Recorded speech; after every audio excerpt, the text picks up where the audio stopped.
Good evening, Salo Dene Dlarot once again. Gani Thele no Halhunta the Dani si Takuda no Halhunta the Dumbedi and Adam Hulila Gani Yenal Nila the Sinda so Conorther, but Duhud no Halhunta that does Adre Fonda Lakot at Izama Kole not senior but Ikechu Torlin gets an India PA or Naru. Could I sa kwel zine yejao and but ik kanataja. I think 30 years taunat nani tata sa maybe 40 uto and but ik so ani video ni inya sa dre national film board it's in class a habahal a yabush on denedali nani be Mary Rose Adam Hulyondi be en a fonda lakots at you nahi but other Hulyondi sa ya tenano in not there so dene they did Ilasa Holland but benenos in Hilchundala so dene did Ilu and tot ina alias and doing zinek so share or show edre ayarit see the go gen on the la that seek and that's a dede then a bits eddiha at o lazy at hayatiu kont has doing zinek da no halhunta da see a masi choner host questions what's in it the other Johnson or Kura doing zinek banul dia Betty Ann Adam Huliela. Good evening, Betty Ann. How you doing? I'm good. How are you, Willis? I'm good. It's pretty warm down here in Musha. How about up there? Yeah, it's pretty warm here too. Yeah. Yeah. You've been sitting in the AC all day? No, although I admit I just turned it on recently. It was starting to get pretty warm, and so I did. Yeah, it's a midday heat. It gets you in Saskatchewan. I don't know what it is, but it do. Yeah, it do. Yeah. But once again, thank you for joining me here. I'll just I'll get you to introduce yourself and tell us a little bit about yourself, and we'll get going here. Okay. So my name is Betty Ann Adam, and I'm from from Fond du Lac, Fond du Lac Dene Yati First Nation in Saskatchewan. And my mother was Mary Jane Adam, and her father was Ben Adam. And so I was I had my mother had three other children besides me, and all of us were taken one by one. We were taken and put in white foster homes. And so we didn't know each other at all when we were growing up, and we didn't know our mother. And so it took when I found one of my sisters when I was a teenager, the social worker told my mom that they knew that there was this other social worker who had a girl in her caseload, and that was my sister. So they connected us when I was 16 and Rose was 11. Mm-hmm. So we had a little connection there. We met a couple times, but she lived out of town in some small town a couple hours away. So we didn't get to see each other very much. And then they moved to Alberta, and so we kind of lost touch for a while. But in the meantime, I had found out. Well, first when I was like 19, I went up to Uranium City. I was working at a dental office there, and the dentist had records of, like, she had like the health records, and she could see who all of the people were and all their kids. And sure enough, she found my mother on that list. And my mother, as it turned out, didn't live in Fond du Lac at that time, but of course she was a member. And Mm-hmm. there was my name on there and the names of my two sisters and my brother that I didn't know about. And so I was pretty surprised, like I grew up in this in a white home on a farm near Prince Albert, and then later we had moved to PA, and I had just been really kind of like, I didn't have any connections to anybody to any Dene people, any Chippewas, and so I didn't know the language. I didn't know anything about where I came from or anything, and so then so I had this information. I didn't really know what to do with it. I knew I wanted to find my relations, but I was also kind of nervous, because like when I knew, like I knew other Native kids in PA when I grew up there and stuff, but they're mostly Cree. Mm-hmm. Not that I think that makes a lot of difference, but at the same time, I always kind of felt like an outsider when I was with other Native kids, but I kind of also felt like an outsider when I was with white kids a lot of Mm-hmm. times. Mm-hmm. And so I guess the first thing that happened was one time I was on a bus going to Edmonton, and I was sitting beside this guy, and he was from Fond du Lac. So I told him that's where I was from. And of course, Fond du Lac's a small community. And he was like, well, who's your mom? Because, I know everybody who lives there. His name was Jermaine Mercady. Mm-hmm. And so I, it kind of made me nervous, but I said, yeah, like, sure. If like, and he offered to find my relations. So, so then a couple weeks later, I get this phone call, and here it's this guy. It was him, and he said, "Hey, there's somebody here who wants to talk to you," and it's like, cousin. It's your cousin. It's Archie Robillard, and Archie Robillard was from Black Lake, and he said, "My mother and your mother are sisters," and I'm like, no way, so that was really just wild. And so after that, so we talked a little bit on the phone. And then after that, when there were different ones, members of their family and from my other cousins at Fond du Lac, they would say they come to Saskatoon to go to the doctor or something. People would call me. And so I was getting to meet all my cousins, and it was really quite the thing. And Mm-hmm. so it was a lifetime of, it's been a lifetime of getting to know my cousins. Eventually, one of my cousins helped locate my mom. She was living in Vancouver at the time. And then I was able to reconnect with my sister in Alberta, Rose. And then after that, like from time to time, I try to find my other brother and sister, Mm-hmm. but I didn't have any luck. And I tried calling social services and stuff, and the records used to be really locked down tight. Hey, there was like, they wouldn't release any kind of information. Mm-hmm.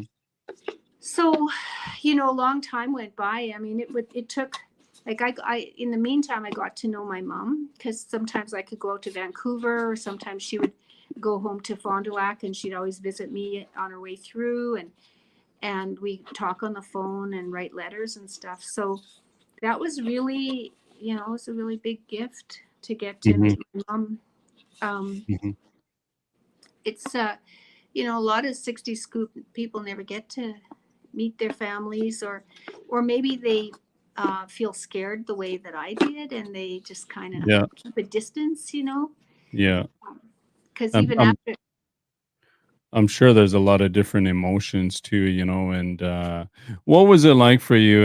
At 16, you mentioned that you finally found one of your siblings. At 16 years old, you're growing up in this white family with this white family, and you find out that, what was that like for you at a young age? Well, it was interesting because one of the things, as as a kid and as a foster kid, you don't have a lot of information about things, and you don't have any power, And Hmm. so this, like, when one time when I come home from school and my mom told me that the social worker had called and said that I had a sister, and so I was really interested. I was really excited, and so she said, well, she would get, she'd find out more about it, and but I never heard anything again. All I knew was there was this sister out there, this younger sister, and and I don't think I knew where she lived or anything. I was just, all I knew was there was this sister. And so I just waited around for information. And then one day, one of my foster brothers got married. And at the wedding, one of his new wife's friends came up to me and said, Betty Ann, your sister lives with my auntie and uncle. She's my cousin, and she's so cute. And her name's Rosalie. And I was just stunned. I was shocked because I couldn't get any information about my own sister. And here was this stranger who is like, oh, she's my little cousin and she's so cute and all this kind of stuff. And that really, really hurt me. Like, to feel like I don't know anything about my own family, like my Hmm. own sister. And I remember I just left the room in tears.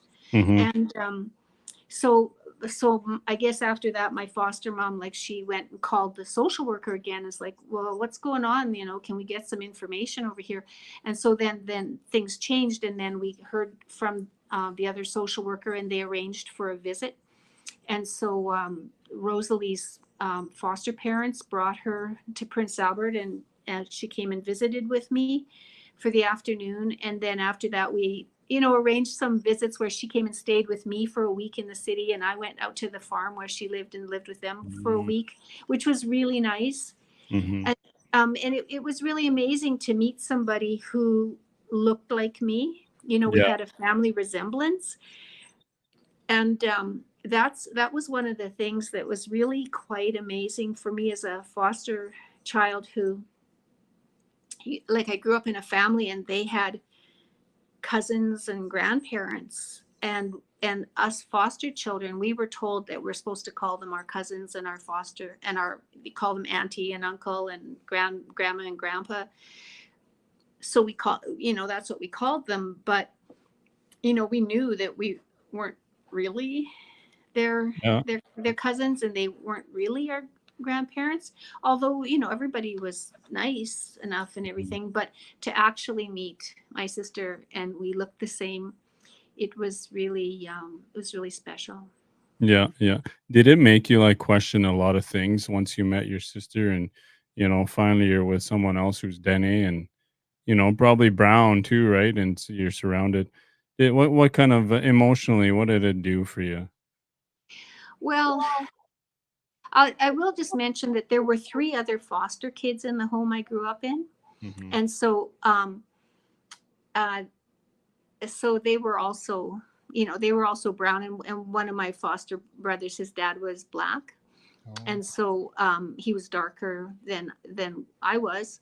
And so but the but even though I was with other indigenous foster siblings, we all were raised in that white family, right? And so we were all Mm. raised in the same circumstances, and we all had friends who were white, really more than friends who were native. I think we were kind of influenced to stay apart. And so meeting Rose, I think it was the beginning for me of some reclaiming Mhm. some of who I was. Yeah. And um, and I think I can't, it's hard to say in retrospect, but I think at this time that it was part of that beginning to reclaim being native, Mhm. and Mm. and that there could be some joy in that. because the way it was for me, and I can't speak for other foster kids what their experience was like, but I was raised with a certain amount of racist attitude, and I think, and I don't want to put down my foster parents or my foster family because they're good people, Yeah. but they were white people in Saskatchewan in the 60s, and racism was so common that people didn't even realize that they were being ignorant. Hmm. And so I was raised up to believe that I was lucky to live in a white home and that I was better off than if I had been with my mother. And to this day, I still have people asking me that question, like, don't you think you're better off? And, when I was young, when I was 16, I probably would have said, yeah, I must be, because that's what they tell me. And, but when I found my sister, it was like, um, I don't know, I just realized I had this connection. And then, years later, when I found met that guy who introduced me to my cousins and started meeting my cousins. And eventually I went up north to the reserve and I got to meet my grandfather who was still alive. He was living at Black Lake at that time with my Hmm. auntie Therese Robillard. Therese and Simon Robillard were, that was my auntie and uncle and their kids. And that was amazing. Like I felt so, in fact, I felt a little bit afraid. And then Hmm. I felt, I went there, and in those days, that was before the internet, that's before cable TV, and everybody spoke the language really, Yeah. really fluently, right? And there were a lot of people, even young people my age, who didn't speak very good English in those days. It was really isolated, and so that had really protected the language. Hmm. And so of course I went there, and I didn't understand the language. And like I had a cousin who was my age, and his English wasn't very good, so he and I couldn't even really talk to each other you Yeah. know and um, so I had a sense of loss, but I also had a kind of a sense of shame, because there I was at the reserve with my cousins, and I saw lots of people who had the family resemblance, like in our faces. And like my sisters and I all have the same hands, and they're just like my mother's hands. Hmm. And so I really felt like it was really moving to realize that that's really where I came from and where I belonged. Yeah. And um, but then I was embarrassed because I couldn't speak the language, and things like that everybody took for granted, like everyone's eating dry meat and stuff. And Yeah. it's kind of funny, like the first time I had dry meat, like I was I was at Fond du Lac, I was at my auntie's place, and there were some of my cousins there and some of their kids, and we're all in the kitchen, and they're like, you never had dry meat before? Oh, come and have some dry meat. So they put this dry meat on the table. They have this big piece of dry meat, and they're breaking it off, and they're all like, eat it. And like nobody else is eating it, they're just all watching me. And I'm like, and it looks like beef jerky, right? And I'm like Yeah. not sure what to do, so I'm kind of trying to nibble a little bit on it. And they're like, no, no, here, put it in, here's some lard. And they bring out this lard container and Yeah. open the lid, and there's lard. And I'm like, what am I supposed to do with that? And they said, put the lard on the meat. Yeah. Put the lard on the meat. And so With I salt. there's a knife there by the on the table. So I take this like table knife, and I like dip into the lard, and I'm like spreading it on the meat. Everybody's just laughing, and then they all like take some and just dunk it in the lard, and they're all eating on it. And I'm like, Yeah. oh, okay. Did you So like it? well, yeah, I didn't Yeah. like the lard. I was kind of freaked out by the lard, but I really liked the dried meat. Yeah. Yeah. It's, I don't know what it is. We eat lard, and it's people people give us a weird look for sure. I won't deny that. Yeah. Yeah. What brought you up there? Like, I know you wanted to reconnect with your family, but it's did you and your sister go up there, or did you just like, hey, I'm gonna go up there and meet my family once Jermaine helped you? Well, actually, it took more than that. Like what, like even the very first time that I talked to Archie, he said, you have to come. He said, our grandfather talks about you and my mother talks about you. They remember you when you were little. And they always say, I wonder what ever happened to Mary Jane's kids. And so you need to come up, and our grandfather really wants you to come, and he wants to meet you. And, and at that point, that would have been about 1985, 84, 85. And, I was scared. Well, plus it costs a lot of money in those Hmm. days, and I think it's still expensive to fly up north. But there were Great. no roads in those days, and at that time I remember looking at the cost of flying up north, and it would cost more to fly up to Stony Rapids and then Fond du Lac than it would cost for me to fly to England. Yeah, yeah. Yeah. It's like that still. Yeah, and so I mean, like I was just working at a minimum wage job. I couldn't just go there, and so that held me back. But then, and there was kind of that fear. And then I met this woman at university, and the funny thing is, she might be related. I've since found that we have relations with that same last name. And but anyway, I met this woman at university, and she was really just really wanted to be friends with me. And like I didn't hang around with any of the native students. I knew a bunch of white kids from PA. That was really who I hung around with. And but she was just always really friendly. She wanted to get to know me, and so we got to be friends, and I just really appreciated that.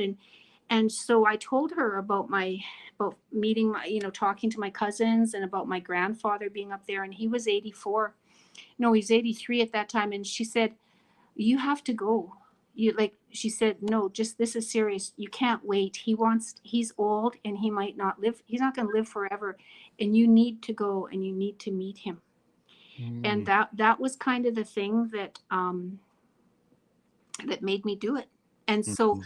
so then I so then I talked to my cousins, and I said I'd like to come up there, but it's pretty expensive. And so they were able to arrange. They knew there was going to be a charter flight that the band was paying for, coming from Prince Albert up there. And they said, we Mhm. can get you on that charter flight. Like, they're going to be flying there anyway, and so it's not a problem. So Yeah. I was able, and so just like once I started to ask about it, there were ways that it could be happen. So first I went to Black Lake, and I spent a few days. I'm not sure if I stayed for a whole week or what, but I stayed there, and that's where my grandfather was. Mhm. And my auntie there had 11 children, and so I had lots of cousins, and the younger ones had better English at that time than the older Yeah. ones did. And that was great.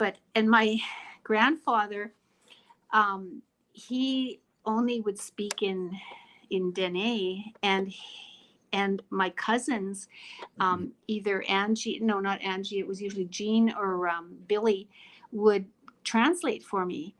Mhm. And the funny thing was, sometime later, like, I think it was like the next week when I was in Fond du Lac, they told me that actually my grandfather could speak English. He could speak 5 languages, but he didn't speak English to me. Yeah. I think he really, really wanted me to speak the language. Yeah. Yeah. Yeah. I felt this, my emotion change when you're telling me that, and, that's something, a lot of people, I mean, it's not your fault, obviously, that, you're not able to do what I can do, and that's kind of what drives me to do what I do here. I mean, but before going up there, you mentioned there was a little bit of fear. Do you think that's from growing up with white parents, white foster parents? Oh yeah, Yeah. definitely. It this I think we have to remember that, like, the government of Canada wanted to keep us as Indians separate from the rest of Canadians. They Mhm. wanted Canada to be a white country. That was their intention.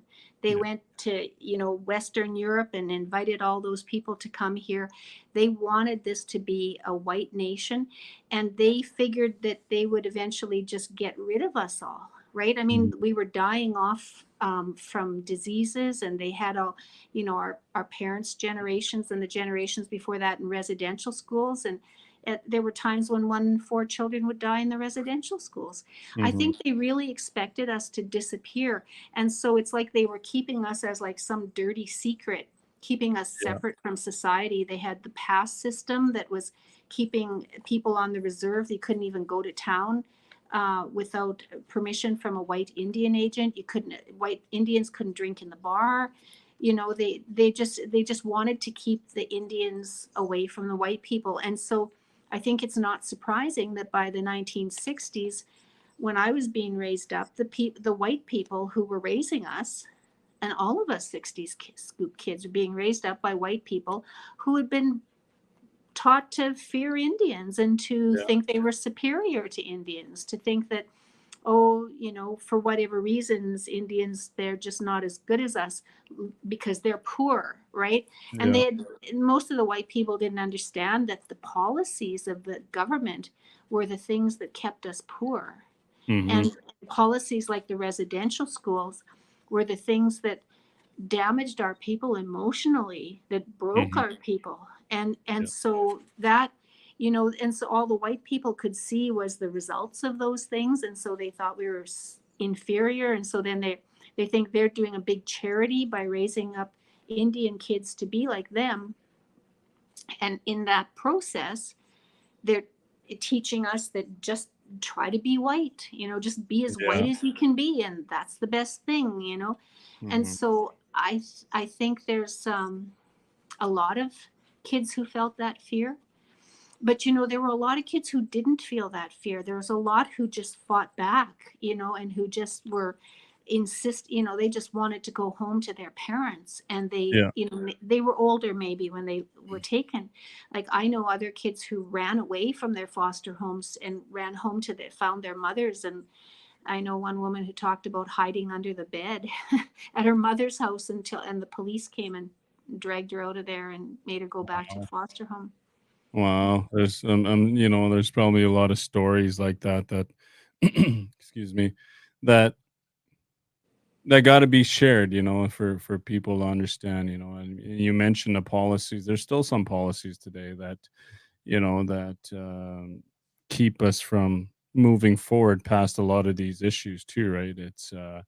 It's pretty crazy to learn about. And after you go into Black Lake, you meet your grandfather, and let's talk about your mother a bit. I think I said Mary Rose at the beginning, but it's Mary Jane. What was that like for you? And I remember you mentioned in your video, the documentary, that she didn't move home, and she lived in Vancouver. How often did you write? Or I know she spoke Dene, you mentioned, but maybe her English was very good too. Oh yeah. A lot of Dene people are like that too, for sure. But what was that relationship like? And once you found out, and maybe why were you just taken away from her, or did she give you up, or what was the circumstances? Well, um, so let me, where to begin? So she was living in downtown East Side Vancouver, like in a really poor part of Vancouver. Um, and so I wrote her a letter, and like, my cousin got a phone number got an address to write to. And so I wrote her a letter, and we wrote letters back and forth. And I remember saying in that first letter that, I was really glad to have found her, and that I've met our family, our cousins and everybody. And I said, if there's anything to forgive, I forgive you. But, I feel kind of, looking back on it, I've often felt like that was kind of an arrogant thing to say, because it was assuming that she had done something wrong. And I think that she was really, in many ways, a victim of her circumstances, having come from residential school. I really think that she had a sense somehow that she, was that same whole idea about it's better to be white or to try to be white or to be with white people. Mhm. I kind of feel like that was going on there for her, um, because my father was white and my siblings' fathers were white, and but anyway, so we wrote letters back and forth, and then we talked on the phone, and that was 1985 when we connected, but I didn't actually meet her until 1991. Um, and that was when she was going back to Fond du Lac to visit, Mhm. and she hadn't been there for a long time. And anyway, came to she came to they came through Saskatoon, and it was funny, because my partner and we were going to pick her up at the airport. It was like coming in at 7 o'clock or something. So at night. And so we stopped and had food at this Chinese food restaurant.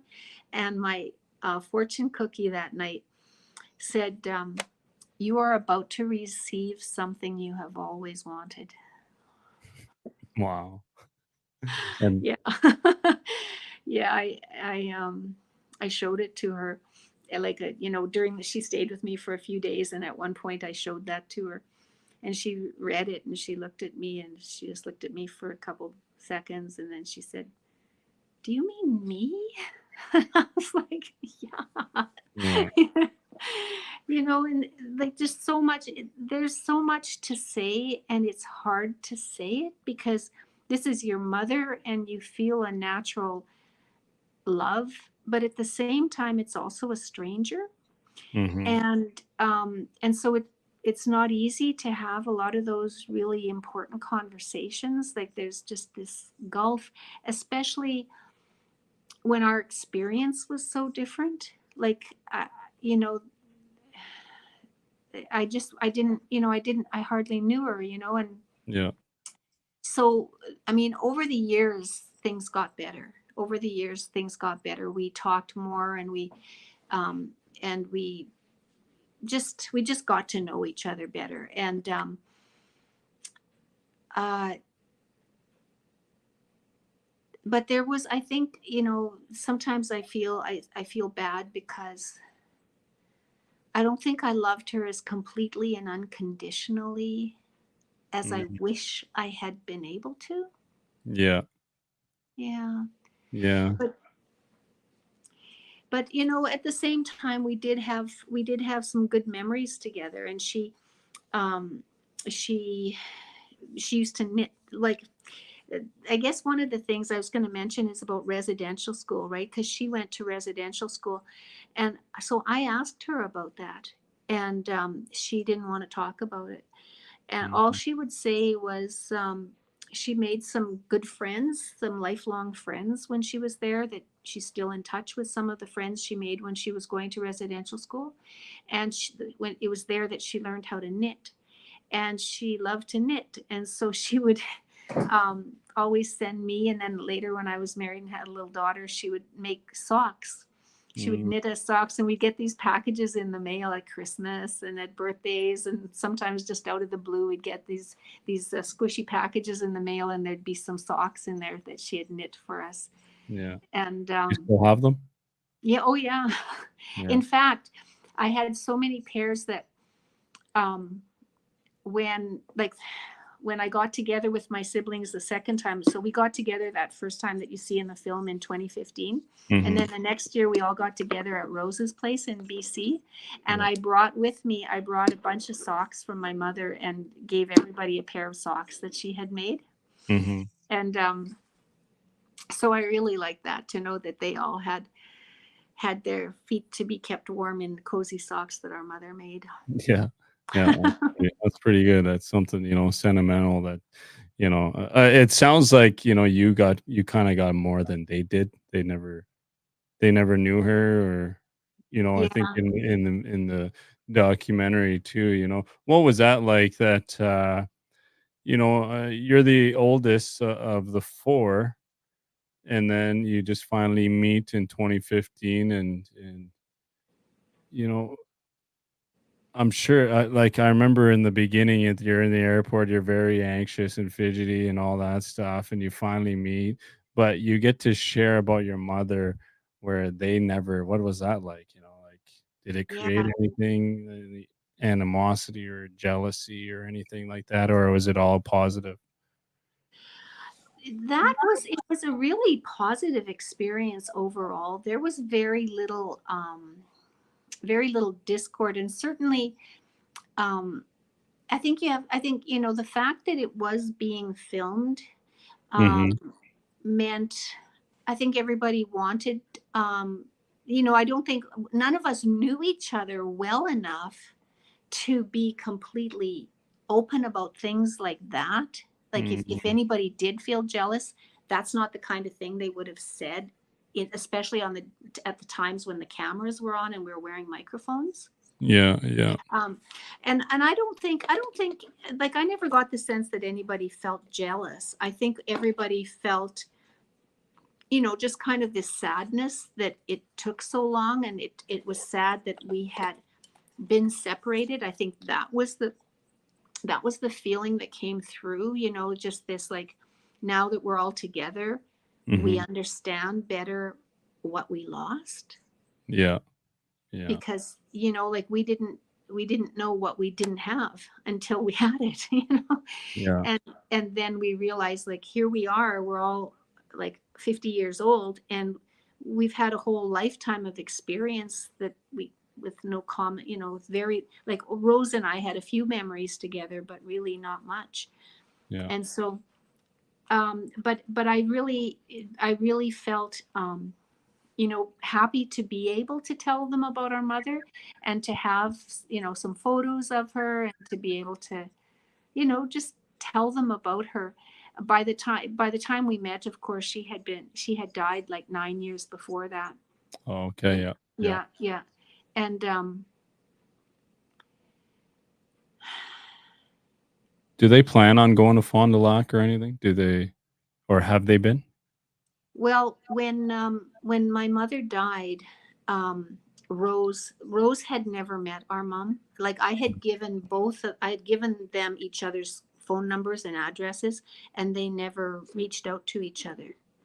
And Oh, I think that that's something that, one thing about our family was that, if I hadn't done what I did by finding all my siblings, like, tracking them down and finding them and bringing them together, that might not have happened, you mhm. know. And like, I tried to get Rose and our mom together, but, for Rose, there's another really common thing about being a 60 scoop kid, is that you feel a loyalty to your foster parents or your adoptive parents who raised you. And, I know my foster mom had a real hard time with it when I, found my family and found my mother. My foster mom got really mad about it. And Oh, okay. same with Esther, said that her mother said, we're your family, never mind them, and Rose had that feeling too, that she didn't want to somehow insult her foster parents that she really loved. She didn't want to insult them by seeking out her birth mom. Mhm, mhm. So there's a real pulling in two directions that you feel when you're a foster child.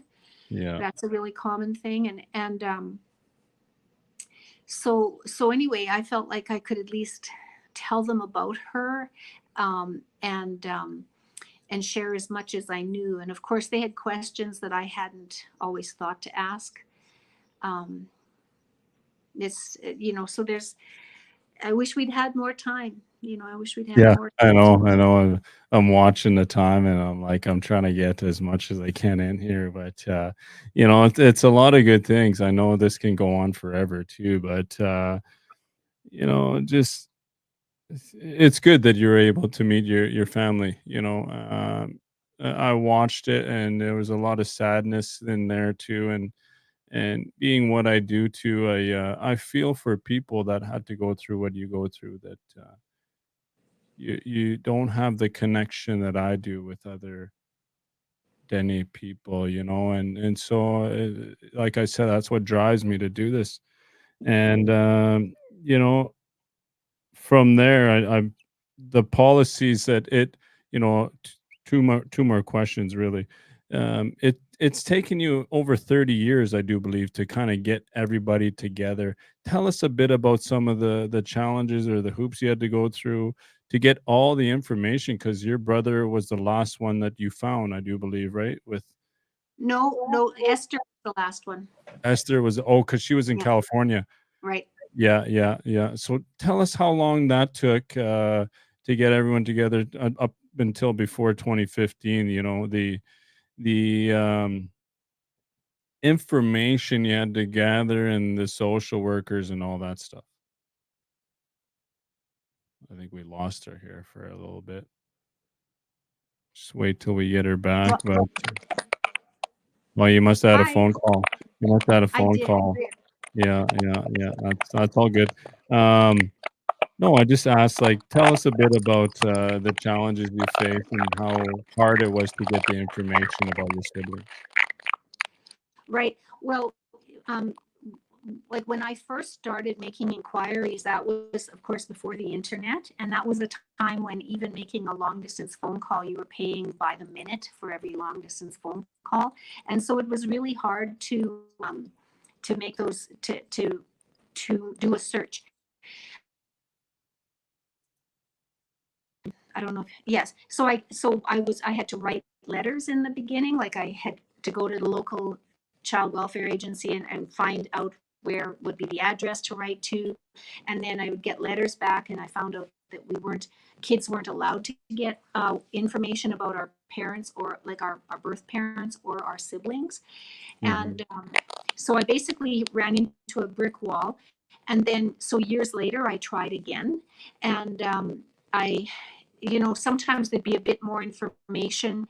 At one point, they told me, well, if like I had found my mother. By the time I found my mother, they said, if you she can get information, we can give her some information about the kids, but she's the one who has to apply. And so my mom didn't really kind of know how to do that, and so I I I mailed a way to get the forms so I could mail them to her so she could mail them back. And I never actually completed that, so that didn't work. And then, and then uh, after that, there was a long period when I didn't know where my siblings were, because I checked in again, and at one point I found out that Esther had been adopted, but nobody knew where Ben was. There was like social services in Saskatchewan didn't have any information, and so it was just like years of I tried from time to time, but I kept running into brick walls. And then, so then my mother died in 2005 or 2006. And then after that, it was the year later that they made the Indian Residential School Settlement Agreement. And Mhm, people who had died within the last year and anyone who was still alive was eligible for the common experience payment from the residential school settlement agreement. And so our mother had passed, but I knew that she would be eligible for that. And so then I had to go through the whole process of becoming the administrator of her estate, because she had died without a will. And so that was a big job. Like I couldn't afford to hire a lawyer, so I had to do it all myself. Like I had to get all these forms and fill them out and mail them and go and get things stamped by the justice of the peace. Like it was just a really big process. It took a long time. Finally, I got to be the administrator of the estate, and I applied for our mother's common experience payment. And so Rose and I, by that time, we were talking to each other regularly, and so we're like, you know, we like if we get this money, we should hold on to it so that we could share it with Esther and Ben. and she was like, absolutely, let's do that. Like, and so we opened a trust account in the bank and just put the money in there. And so Rose and I weren't going to use it. Like, no, we're not going to spend that money till we find Esther and Ben. And mhm, so then we kept looking, and so all my cousins up at the reserve knew that I was looking for Ben and Esther. And so one day Ben called the reserve and he was trying to get information because I think he was trying to get his treaty card. And and so they looked him up on the registry. And then when they found him, they realized that he was my brother, right? Because there was somebody working at the band office who was friends, whatever. They realized that, hey, your family's looking for you. And so they quickly told my cousin Raymond Adam. And so Raymond phoned Ben before I did. He went and phoned Ben before I even got a chance to talk to my own brother, that guy. After I was like, Ben, Raymond, I should talk to you Yeah, first. But yeah, that yeah, was okay. Because after he talked to Ben, he phoned me and gave me his phone number. And I was at work and I sitting at my desk, I phoned Ben up and I just started talking to him. And it was really, really great. That was in 2014. And yeah. so it was like, oh my God, goodness. And so that weekend, my husband and I drove up to Edmonton where he was living. And that's when we realized the reason I couldn't find him was because I never thought to look outside Saskatchewan. And our mother had been living in Edmonton when Ben was born. And that's why he was born in Alberta. And that's why Saskatchewan had no record of him.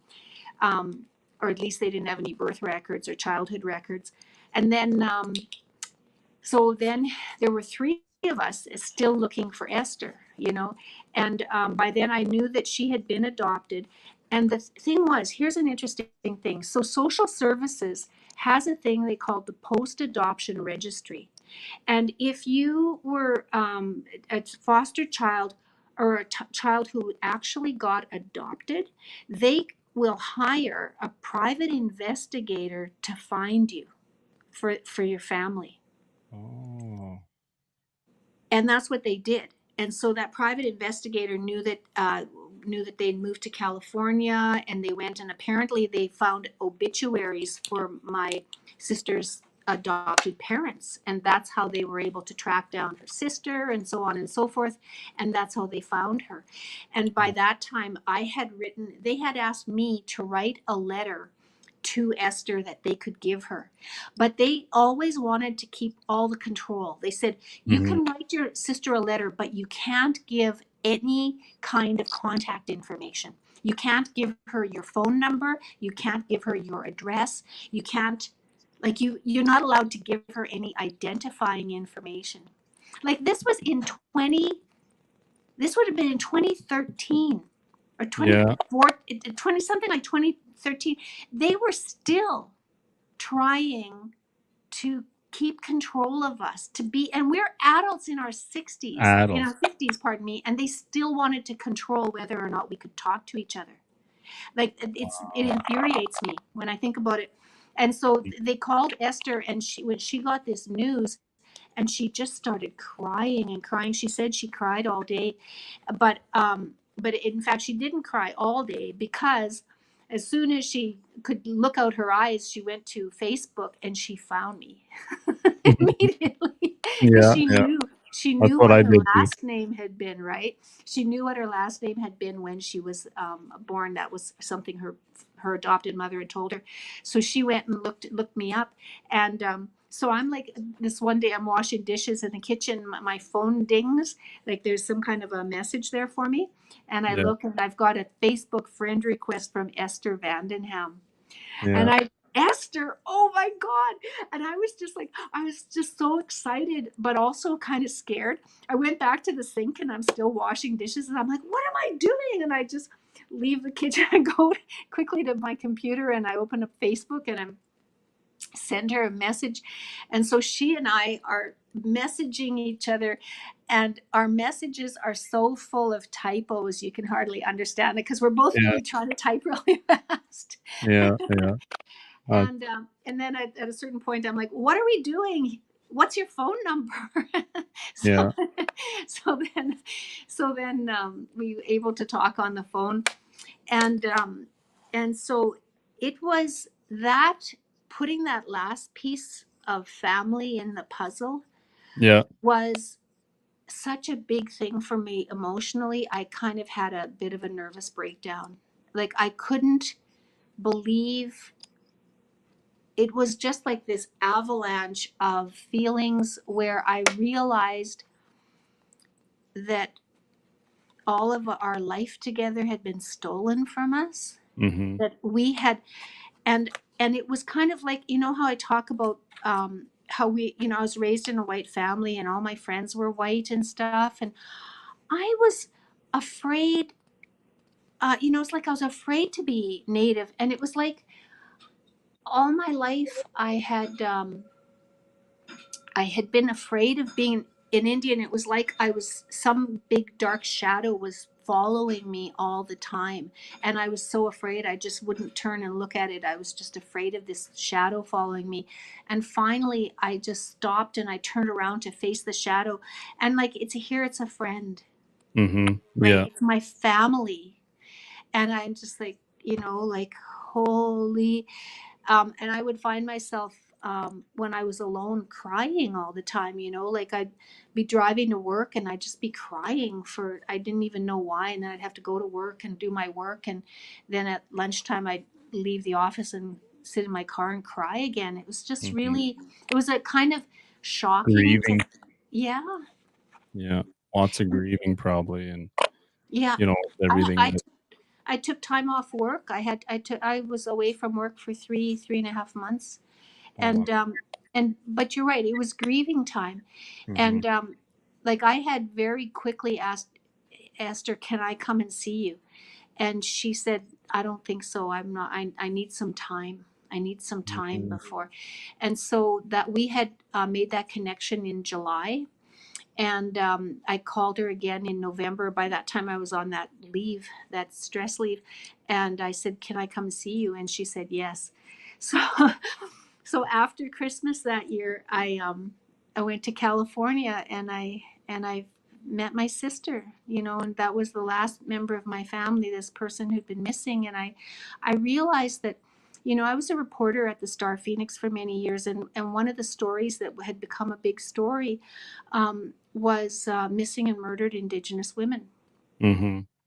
And all those years of not being able to find Esther, I just had, I knew I had this fear. It was almost like a secret fear that I didn't want to admit to myself. Like I Mm-hmm. thought maybe it's too late, you know, maybe I'll never find her. And when I found her, I just realized how profound that fear was. And that was the same year that Tina LaFontaine's body was found in Fontaine's body was found in the river in Winnipeg. And to me, that felt like she was my little sister. You know, Oh. like I it was like, that's my sister.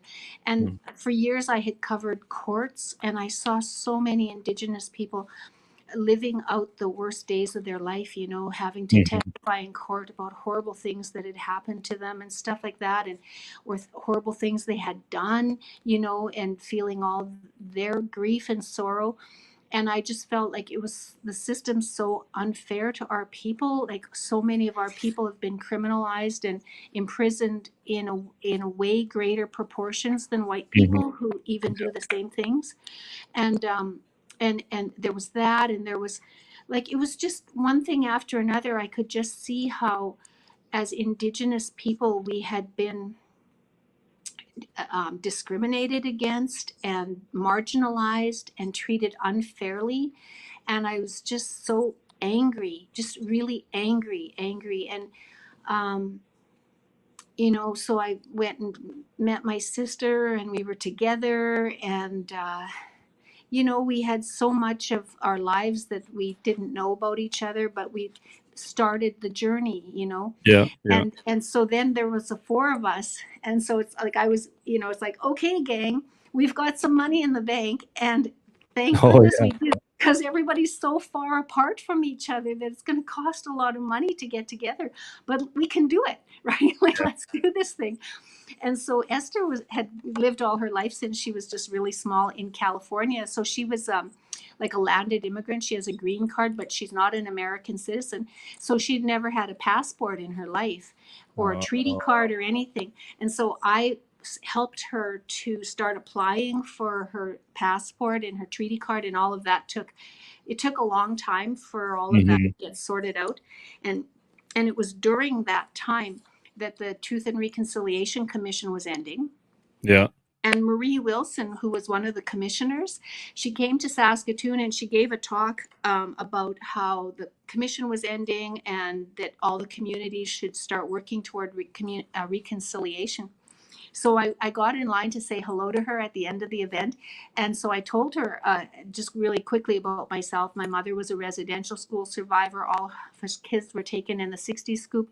And I found them. And I'm using the common experience payment money to, that's money from the government that was meant to go to my mother to say sorry for what we did to you, screwing up your life. And so we're going to take that money and we're going to use it to bring our family back together. Mm. And That's Marie how the Wilson. documentary came. Wow. Yeah. And so That's Marie, really cool. yeah, that was, and so it was Marie Wilson who had the idea. She said, who's going to document it? You should make a film about this. Hmm. Yeah, that's awesome. That's and anybody can go and watch the film too, right? It's on the National Film Board. Anybody. I'll probably post it too. I'll get it, and maybe some of your relatives will be able to watch this and connect with you too. That's something. I know I had a couple comments. That's my cousin from my mom's side was one of them. When Oh, I good. Yeah, when I posted that it was going to be you, and I know we're reaching the hour. It's a lot to talk about here, but you said you get this question a lot. Do you think you were better off? Oh, God. And You I'll know, end with that. That'll be my last one.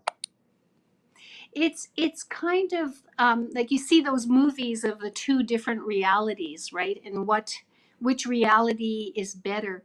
And the thing that when people say that to me, I say, well, I can't answer that question Hmm. because like I've had a really good life, right? And Yeah. I had a wonderful career as a journalist. I still do that kind of thing. I love it. Um, but that doesn't mean, just because I was raised with foster parents doesn't mean I couldn't have done that if I Hmm. had stayed with my mother. Because I have cousins, I have lots of cousins who have gone to university and have university degrees, and they're teachers and they do all kinds of work and translation work and all kinds of other great work that they enjoy. So, I mean, I don't know. I mean, Yeah. I don't know, what joys and sorrows I might have had compared to the joys and sorrows I did have. But Yeah. I'm certainly not going to say, yeah. Yeah. Yeah. Yeah. Yeah. Like I said in the film, especially at that point when I still had a lot of anger, I said that I felt like I'd been ripped off. Hmm. And in many ways, like I still feel that way. There's Yeah. things I lost. All of us as 60 scoop kids, there's things that we all lost. Hmm. um yeah. Yeah. There's so much that that you can pour out there, and I just want to say thank you for joining me here. And sometimes people they're like, oh well, I don't speak any. Well, I speak English, uh, pretty okay to enough to do this in English, and I hope this helps somebody. And just I appreciate you being here with me. And if you want to leave anything for anybody listening, I'll leave that to you. And if not, we'll say good night, and maybe in the future we'll be able to do this again. That sounds great. No, I just I know that, like, with the experience I've had with the language, it's challenging, and I have not taken made the effort to learn it myself. I'll be honest about that I'm sure that if I put in the time and energy, that I could learn at least more of it than I know. I only know a few words. But if you're out there wanting to learn the language, do it. I encourage you, because my cousins tell me this, and I know it's so true, that sometimes there'll be something their mother told them in the language, and when they try to explain it in English, they can't even translate it because they don't. It's almost like the words or the ideas don't even exist in English. Hmm. Um, And so you know, and that's part of who we are as Dene people, is it's in our language. And I know that I'm missing out on that. And for those people who are on a journey who want to learn it, like, I applaud you. I applaud you and I encourage you and I say, do it. Like, do it and pass it on to the children. Yeah. Any scoopers too to share their stories. It's always important, I believe. And yeah, thank you once again. I appreciate Masi and another day at in the future we'll do this again. So have a good night, Betty Ann. Masicho. Masi.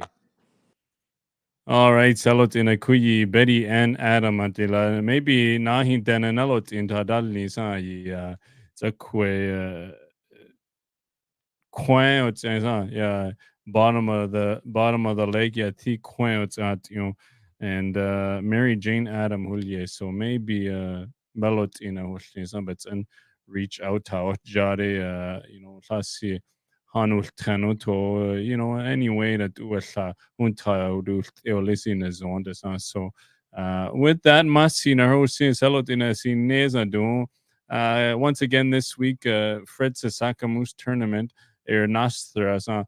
And then I believe, actually, I got to double check.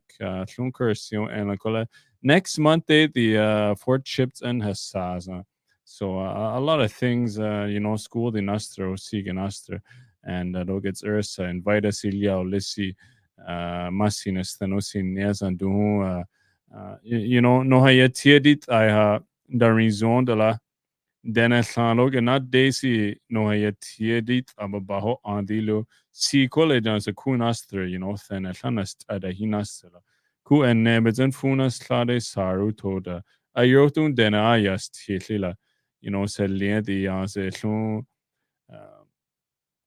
tot ina barnes arezan bahalias tiuda do dena sutlina yati niha. But Torlion, because read Leo anza no hayatia.